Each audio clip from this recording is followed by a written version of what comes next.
Hello guys, Andrew here. Welcome back to Drew Tutorial. And in this video, I'm going to show you how to add a sell-in payment method on your StockX account.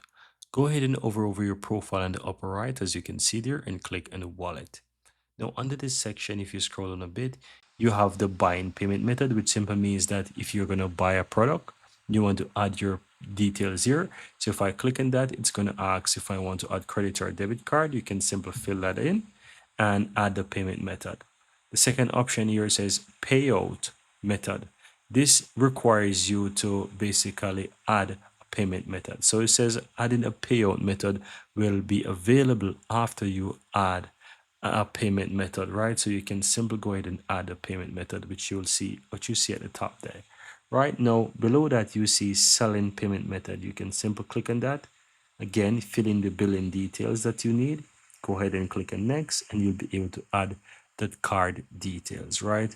And you can choose, and you will be able to choose right there. So this is how you can easily go ahead and add that in. So guys, I really hope that you found this useful. All you have to do is just simply fill in the necessary details that you have to, and you'll be able to add your selling payment method. And that's all there is to it.